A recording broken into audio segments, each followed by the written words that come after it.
I would say a coach that challenges myself, but also challenges, us as players. If you were to coach the Bears, what would be the first thing you do to try to put Caleb Williams back on path? Well, it's getting late to do that. Yeah, I'd say I've been around Cliff. I know what type of guy he is. I know that he loves football. I know that he wants to win. The Chicago Bears head coaching rumors are getting absolutely insane, so much so that I felt like it was time for us to make a video on this topic. We're just a few days away from the famous Black Monday, where we see a bunch of general managers and head coaches fired, but there's no question about it that one of the most coveted head coaching openings is none other than the Chicago Bears, and the rumors surrounding the potential head coach of the Bears is absolutely insane. So before we get to the content, we are less than 5,000 subscribers away from 1 million subscribers, so make sure you subscribe and turn on our notifications to help us realize a milestone of a lifetime on this channel. And now that we get all that out of the way, break!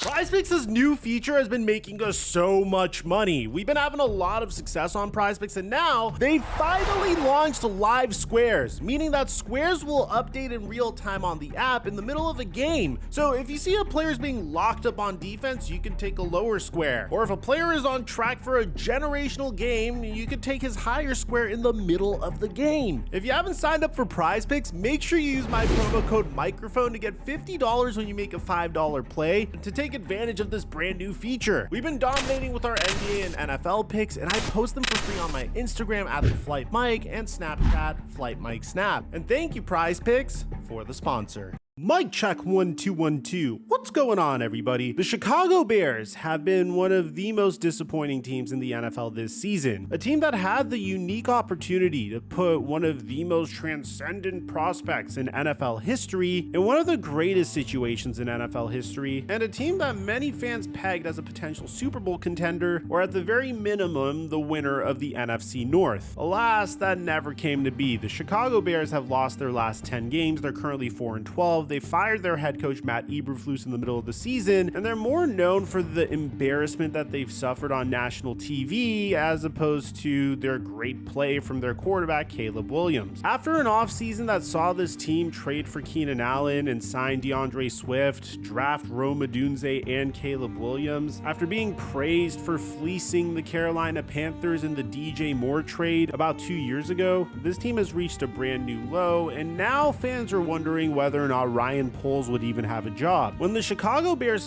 fired their head coach Matt Eberflus, I praised them for the decision, primarily because some people were speculating that interim head coach, who recently became the interim offensive coordinator Thomas Brown, would be able to inject some new life in this team. But alas, Thomas Brown's clock management was just as bad as Matt Eberflus's. On top of that, fans are even speculating that the Chicago Bears chose the wrong quarterback, not between Caleb Williams and Justin Fields, but between Caleb Williams and Jaden Daniels. At the time of this video, Jaden Daniels has led the Washington Commanders to an 11-5 record, has completed nearly 70% of his passes, has thrown for 25 touchdowns and 9 interceptions, and this is despite having an arguably worse supporting cast than Caleb Williams does. Don't get me wrong, Jaden Daniels has Terry McLaurin and Zach Ertz and Austin Eckler and Brian Robinson. He has Cliff Kingsbury building an offense around him, but apart from that, you can't really compare that to the likes of Keenan Allen, DJ Moore, Rome Odunze, Cole Kmet, who isn't being used at all whatsoever. But despite this, Caleb Williams has been sacked a league-leading 67 times in his first season of his career, has completed 62% of his passes, 19 touchdowns, and 6 interceptions. Personally, I don't think this is Caleb Williams' fault. I mean, there's been moments where we've seen flashes of greatness from this young man, but clearly there was no personnel or coaching staff around him to get the most out of him. And whenever you see a transcendent quarterback that gets sacked 67 times in his first year, you start to worry if Caleb Williams is going to become the next coming of Andrew Luck, who unfortunately had his career tragically cut short because he was sacked so many times and injured so many times that he lost his love for the game of football. So this brings us to, how are we supposed to fix the Bears? Well, Caleb Williams already talked about who he would like to see as a new head coach. In your experience throughout your football life, what do you value most in a head coach, and if it's a different person, a play caller? What are the things you value in those two positions? I would say a coach that challenges myself, but also challenges us as players. Whether it's on the field or character, doesn't matter. Just a coach that challenges us. A disciplined coach, whatever his rules are, or whatever he's going to bring rule-wise, or how he's going to control the team and things like that. Guy that wants to win. Finding ways and helping us players and helping coaches or whatever case was to just pull out wins throughout the season. Whether it's a tough win or we blow out somebody, just helping us and finding ways to win. Now, it's important to note that Caleb Williams has some history with one of the prospective coaches in this year's coaching cycle. And that's none other than Cliff Kingsbury, who was an offensive assistant during Caleb Williams' time with the USC Trojans. And Caleb Williams even advocated for him. Yeah, I'd say I've been around Cliff. I know what type of guy he is. I know that he loves football. I know that he wants to win. He's a competitor. And so many different aspects that I was just speaking about. I've been around him, knowing him, asking him questions and things like that. I think, obviously, if he was here, I'd probably have more to say, but I think he fits a bunch of those qualities that I said. But the fact of the matter is, there are so many different head coaching candidates in this cycle, and each of them have their own set of strengths and weaknesses. Cliff Kingsbury had the opportunity to potentially become the Bears offensive coordinator this past year, but he was passed up because Matt Eberflus was reportedly intimidated of the fact that a former head coach would be on his coaching staff. But you can't deny that Cliff Kingsbury has done incredible work with Jaden Daniels, has him poised to win Rookie of the Year, and already has prior experience with Kyler Murray, who is also a dual threat QB and is known to be a smaller version of Caleb Williams. But the problem is, just because there's familiarity between a coach and a quarterback doesn't necessarily mean it's the right fit. And when you consider the fact that this is just a huge decision for the Chicago Bears, I mean, nailing the right head coach and also investing in their offensive line could be the difference between winning a Super Bowl and squandering Caleb Williams' rookie scale contract. And well, an individual that recently has been making rounds in potentially becoming the head coach of the Chicago Bears is none other than Jon Gruden. And if you pay attention, Jon Gruden has done this type of stuff before. He's already been flirting with the Chicago Bears. If you were to coach the Bears, what would be the first thing you do to try to put Caleb Williams back on path? Well, it's getting late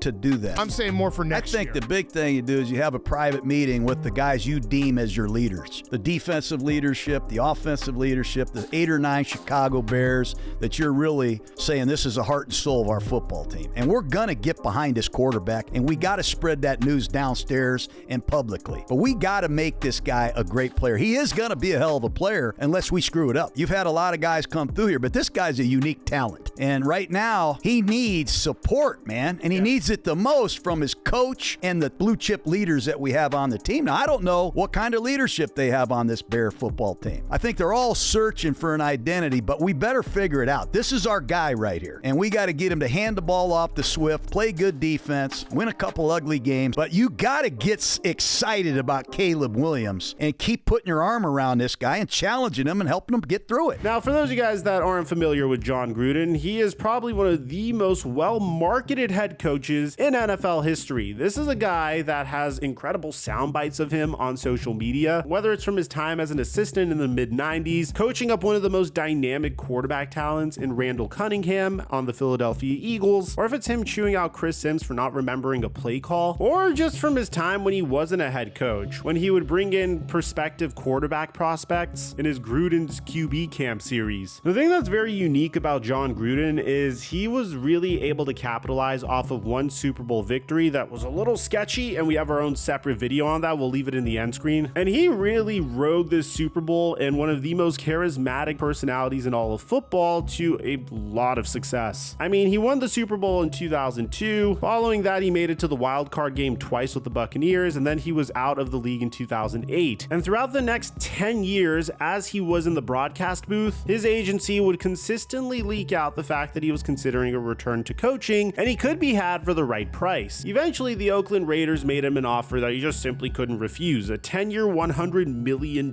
contract to rejoin the Las Vegas Raiders. Ironically, this included a no-trade clause, which is kind of funny because the Raiders traded Jon Gruden to the Buccaneers originally. And for the most part, Gruden's time with the Raiders was a huge mixed bag. If you just take a look strictly at win-loss record, clearly he didn't achieve what he was supposed to achieve. But if you take a look at what he was able to do with Derek Carr, in 2018, Derek Carr had his most successful season as a QB, going from a quarterback that was averaging 61, 64, or 63% completion percentage to a quarterback that threw for over 4,000 passing yards and completed 69% of his passes. He would have 70% of his passes completed the year after and throw for over 4,000 passing yards again, and he would do the same thing in 2020. Now in 2021, he would have his best season to date, but 2021 was also when Jon Gruden stepped down as a result of the leaked emails. Now, why am I bringing up Jon Gruden? Well, Tom Pelissero stated that multiple teams are doing homework on Jon Gruden for potential head coaching vacancies. Now, if Jon Gruden was to return to coaching, I'd be a little bummed out because he recently discovered TikTok, and man, this is some of the most entertaining content you've ever seen. You know, there's a lot of people that don't think running backs are very important anymore. Don't pick up their fifth-year option. They're not worthy of a first-round pick. Well, I disagree. And last week proved it. And that's what's got me feeling really nicey. Like Ray Davis of the Buffalo Bills. 20 carries, 87 yards. He did it on Monday Night Football, just a rookie. He's also part of Barstool now, so he's clearly doing a good job in his post-coaching career, but I could understand why Bears fans would be so enamored with Jon Gruden joining them as a head coach. Not only did Gruden do the Bears a huge solid in 2018 by trading them Khalil Mack and then burning those 2 first-round draft picks, but he has a clear track record whenever he has an average to above average QB. Say what you want about Derek Carr, but he took his career to brand new heights, and there's no question about it, he extended Derek Carr's career. But at the same time, the Bears aren't the only team that Gruden has flirted with. It's J-E-T-S, Jets. I love Fireman Ed too.